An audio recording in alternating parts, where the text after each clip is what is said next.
Hey everyone. So today I wanted to talk about how we can use calf raises for restoring foot variability. But we're going to go deeper into this video about how we're going to restore variability within the foot. So obviously we need to look at an assessment first. Okay, now when we're looking at calf raises, we're typically looking at it as more of a force production strategy. So we're not looking at dorsiflexion range of motion here, for example, or pronation capacity to facilitate a more adaptable foot to manage external forces. We're looking at the capacity to plantar flex the ankle, and then looking at the kinematic couplings that coexist with ankle plantar flexion to facilitate a distribution of workload across the foot and across the plantar flexors. Because typically when we see a change in the kinematic behavior, and when I say kinematic, I mean the behavior of joint segments and how they're interacting with their neighboring segments. The behavior of those joint segments will tell us an awful lot about how the client is producing forces, how much variability they have across those segments to produce forces. So let's look quickly at the assessment here. So we're going to look at a plantar flexion assessment here. And now what you'll see quickly here is that we're going to start, this person here starting in a more of a pronated position. Typically when we're going into a heel raise, we're going to be starting in more of a dorsiflexed and pronated position. So we're essentially looking at that transition from pronation, dorsiflexion to plantar flexion and supination. Okay. So what you'll see here is that as the client plantar flexes here, we see this very quick transition into supination, okay, where we lose that force distribution to the first metatarsal head, and we see the midfoot, calcaneus, tibia all being dragged towards the lateral border of the foot.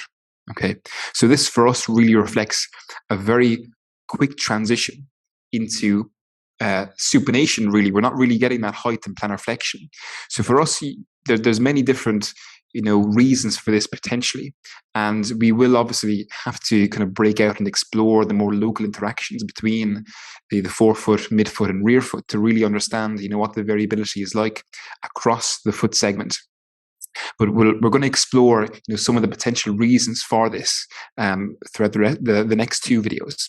So again, as you can see here under the assessment, we have this early transition from pronation dorsiflexion into plantar flexion supination. We lose that first metatarsal head contact. We have excessive tibial external rotation. But again, we have to look further into the foot because it could be a case where that midfoot is just dragging the calcaneus and tibia into external rotation, or they could be using the tibial external rotation to facilitate a supination at the foot. Okay, there could be many reasons for this as well. Okay, so we need to look at it from a perspective of what's going on at the forefoot, what's going on at the midfoot, and what's going on at the rear foot. So we're going to look at this separation between forefoot and midfoot, rear foot behaviors here. Okay, and how we can use two different strategies to potentially restore some variability back into this foot here. Okay, that's transitioning far too quickly from pronation to supination. Okay, so we have this toe extension strategy here. Okay, so one of the potential reasons here for this is, let me just bring it back up here to describe it. One of the potential reasons for this very fast transition into supination here, and obviously calcaneal inversion and tibial external rotation, may be the lack of big toe extension. Okay, if we don't have the capacity to extend that big toe, then it's going to be very difficult for us to continue plantar flexing that ankle, keeping the tibia in the sagittal plane where almost the tibial tuberosity stays facing forward, and then to keep that load to the first metatarsal head. If we don't have that big toe extension, of which we need at least 60, 70 degrees plus during gait, then it's going to be very difficult for us to maintain that load into the first metatarsal head. We're likely going to shift that load into the lateral border of the foot much, much faster. Okay, so now we will obviously need to break out and look at the local range of motion of the big toe in this scenario to make a better clinical judgment of what needs to be done. But we're just basing this on, this assessment, and we're looking at some potential scenarios. Okay, so if this was a lack of big toe extension, we need to further look to see, is it just a lack of big toe extension, or is it a case where the first metatarsal cannot plantar flex to facilitate that big toe extension. So if you have your foot flat on the ground now and you were to extend your big toe, what you'll feel is that the arch of the foot will rise. And it rises because that big toe extension will facilitate a plantar flexion of the first metatarsal, which will enable that longitudinal arch to lift. Okay. Sometimes we may have a lack of variability at the big toe, or we may have a lack of variability at the metatarsal. Okay, just like the hand, for example. If you watch my hand here and we're looking at the interaction between the fingers and the metacarpals, as I flex my metacarpals, you'll naturally see, and you'll feel this in your own body, you'll naturally feel the fingers extend. So we have the metacarpals flexing, but the fingers extending. When we extend the metacarpals, we'll naturally get this flexion of the fingers. So flexion of the metacarpals, extension of the fingers, extension of the metacarpals, flexion of the fingers. Okay, similar thing in the foot. When the metatarsal plantar flexes, the big toe has greater capacity to dorsiflex or extend. When the metatarsal dorsiflexes, meaning the metatarsal head lifts, whether we're pushing it or it experiences contact with the ground, it gives the big toe greater capacity to flex. Okay.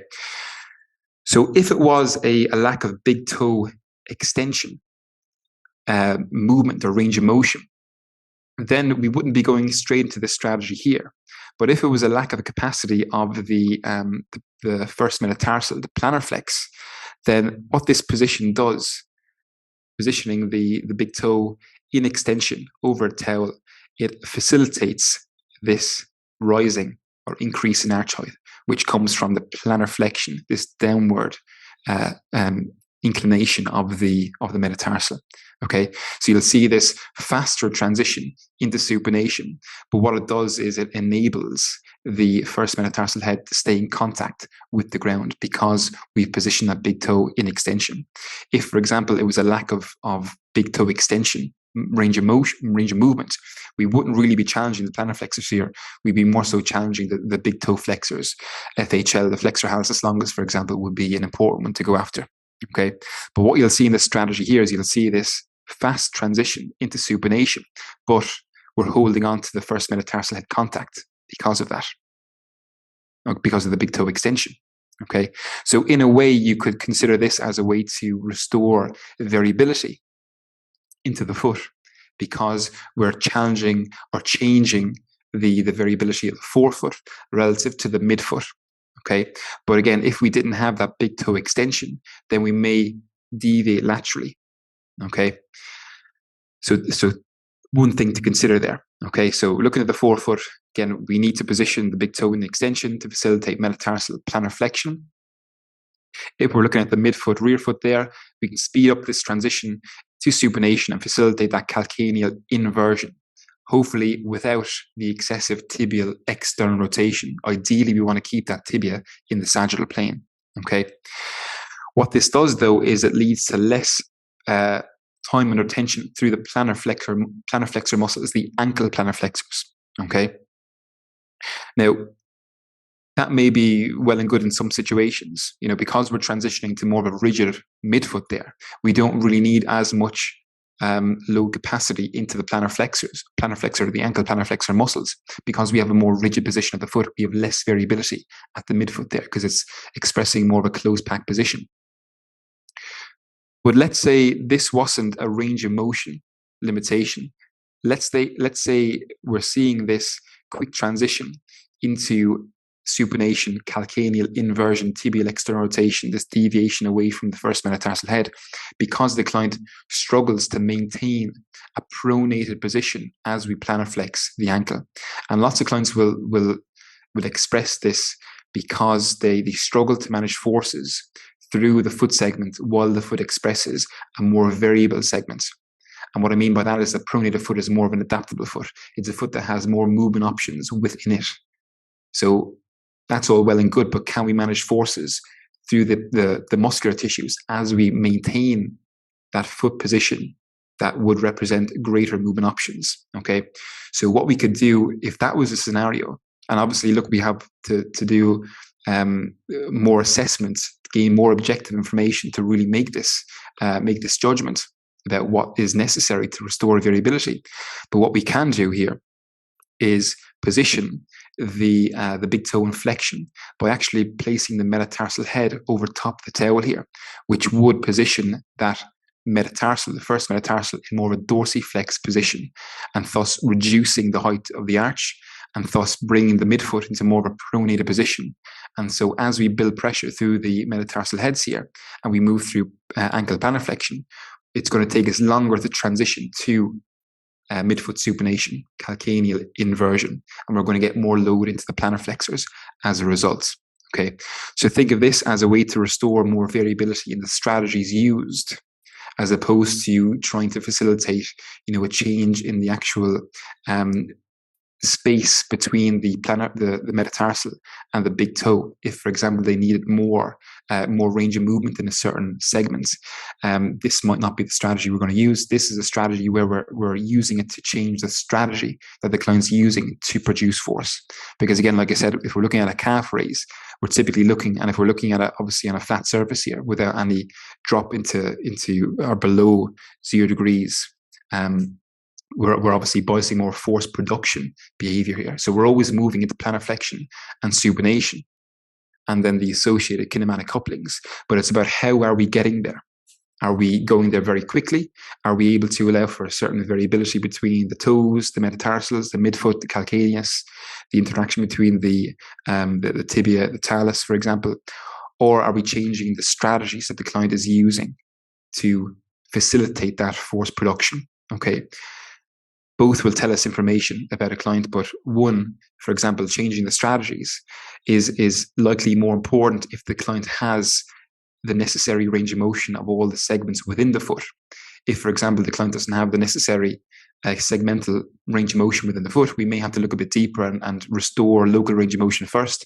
But there are ways that we can position the toes to facilitate a greater movement into supination, calcaneal inversion, without the tibial external rotation like we see here. Okay, so just two strategies, two potential solutions to what we see here. Of course, it's not enough. Of course, we need more objective information. But what we want to try and get across with this video is how you can use your clinical reasoning to understand the why, the how, and the when of these two strategies, and how we can actually take advantage of changing the behavior of the toes, the forefoot particularly, to facilitate a change in the speed at which we're moving from pronation, dorsiflexion, to supination and plantar flexion.